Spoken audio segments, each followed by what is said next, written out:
ही plan, आगे ताबड़तोड़ action.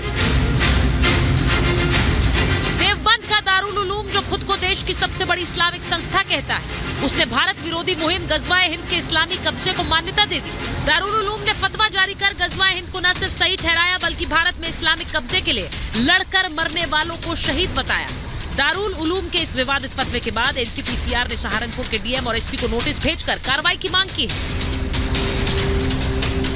NCPCR की शिकायत पर सहारनपुर के डीएम ने कार्रवाई शुरू कर दी। डीएम की तरफ से देवबंद को नोटिस जारी कर फतवे पर जवाब मांगा गया है। डीएम का कहना है कि एनसीपीसीआर की शिकायत पर नियमों के तहत एक्शन होगा। एनसीपीसीआर ने ये आदेश दिए हैं कि अगेंस्ट है, बच्चों के राइट्स के अनुसार अधिकारों के हनन है और तमाम कानून की परिधियों के प्रतिकूल है।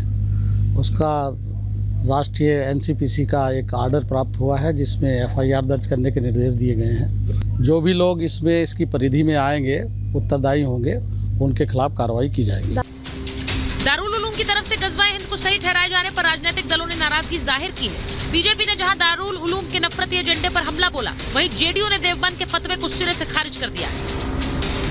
जिस तरीके से प्लान्ड वे में दारुल उलूम जगह जगह मदरसे खोल रहा है, मदरसों में नफरती शिक्षा दी जा रही है, इसके खिलाफ अगर कार्रवाई नहीं हुई तो वो दिन दूर नहीं जब पाकिस्तान वाले हालात हो जाएंगे, अफगानिस्तान वाले हालात हो जाएंगे, बांग्लादेश वाले हालात हो जाएंगे। दारुल उलूम आज़ादी के आंदोलन में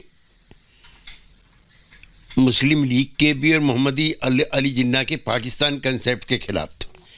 मुझे अफसोस है कि अपने संस्कारों को भूल करके वो रोज़मर्रा की जो विभाजनकारी राजनीति है उसका हिस्सा बन रहे हैं। मैं इसको सिरे से खारिज करता हूँ। गजवाए हिंद पर देवबंद की मोहर पर हिंदू संगठनों ने नाराजगी जाहिर की। साधु संतों ने गजवाए हिंद को राष्ट्रद्रोह बताया है। उन्होंने केंद्र सरकार सहित सुप्रीम कोर्ट से मामले पर स्वतः संज्ञान लेकर कार्रवाई की मांग की है।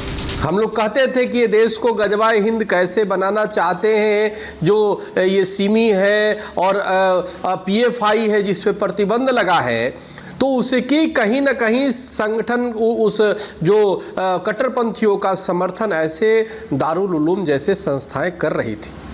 अब ये सामने आ रहा है। देवबंद का जो अभी नया फरमान आया है, ये बात हम लगातार कितने वर्षों से कह रहे हैं। जिस प्रकार से गजवाए हिंद का मोटिव लेकर भारत में चल रहा है, देवबंद ने आज उसको प्रत्यक्ष प्रमाण करके साथ दिखा दिया है।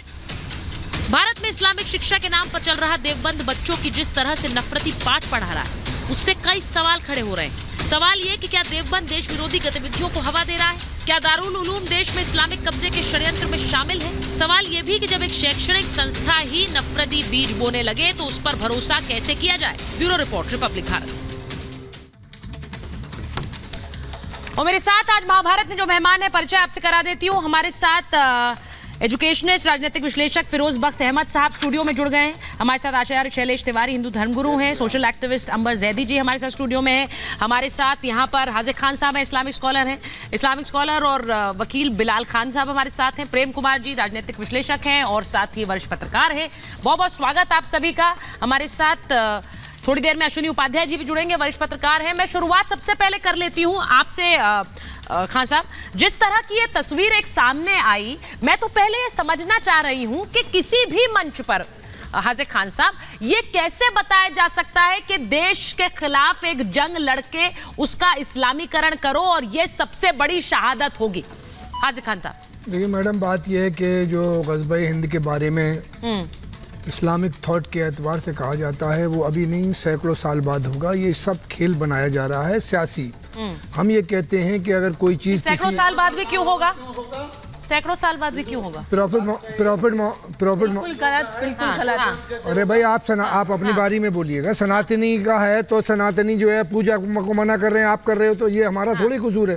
बात ये है कि यहाँ तो हमारे देश का एक भी मुसलमान ना तो गज़वाए हिंद की तलाश में है, ना गज़वाए हिंद करना चाहता है, क्योंकि वो राष्ट्र से मोहब्बत करता है, देश से प्रेम करता है। इसलिए इस देश के संविधान में आस्था रखता है, इस देश की हिंदू और मुसलमानों के भाईचारे में आस्था रखता है, और ये हजारों साल की गंगा जमनी तहजीब है जिससे। पर हाजिक खान साहब, ये तो बात आप कह रहे हैं, लेकिन दारुल उलूम ने अपनी वेबसाइट पर फतवा चिपका दिया। उन्होंने कहा कि क्या है ये जंग जो है, जो इस्लामीकरण की जंग है, यही सत्य है और यही सच है। अब बच्चे जो वहां पढ़ रहे हैं वो तो यही सोचेंगे ना कि इस्लामीकरण ही सच्चाई है, वही उसी पर हमें काम करना है, हम वैसे ही काम करेंगे, देश को इस्लामिक राष्ट्र बनाएंगे। अश्वनी उपाध्याय जैसे जो लोग जो देश में गज़वे हिंद तलाश कर रहे हैं, ये दो लोग देश में गज़वे हिंद लाएंगे। वो नहीं कर रहे तलाश। हिंदुस्तान का मुसलमान एक भी गज़वे हिंद की मैं दारुल उलूम पर बोलिए ना सर, आप तो अपनी बात कर रहे हैं, मैं उसकी बहुत प्रशंसा करती हूँ आप जो बात कर रहे हैं, लेकिन दारुल उलूम वो बात नहीं कर रहा है। मैडम, दारुल उलूम देवबंद ने एक बात कही है, प्रॉफिट मोहम्मद सल्लल्लाहु अलैहि वसल्लम का तस्करा करते हुए कही है। फिर प्रॉफिट मोहम्मद सल्लल्लाहु अलैहि वसल्लम ने कहा है कि गज़वे हिंद होगा,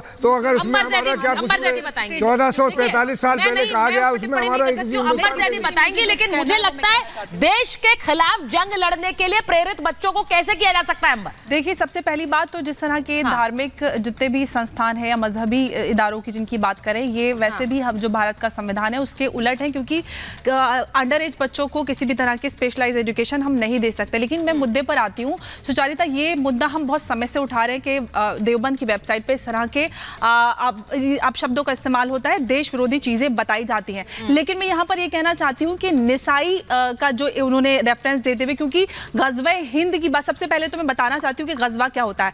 गज़वा वही होता है जो कि वो इस्लामिक इन्वेजन जो प्रॉफिट की मौजूदगी में हो। अब प्रॉफिट मौजूद नहीं है तो जो गज़वा हिंद की हदीस है वो निसाई में मिलती है, और निसाई जितनी भी हदीसों की किताब है उनमें सबसे वीकेस्ट मानी जाती है। बुखारी है, तिरमिजी है, उनमें कहीं पे नहीं है। सिर्फ बुखारी शरीफ में हिंद को लेकर, यानी हिंदुस्तान को लेकर एक हदीस है जिसमें ये कहा गया है कि हिंद से मुझे ठंडी हवाएं आती है, जो हुजूर सल्लल्लाहु अलैहि वसल्लम ने कहा है। उसकी बात नहीं वहां पे की जाती, लेकिन इस तरह की हदीस है जहां पे गज़वा हिंद की बात होती है, इस तरह की बेतुकी चीजें देवबंद सिखाता है, पढ़ाता है।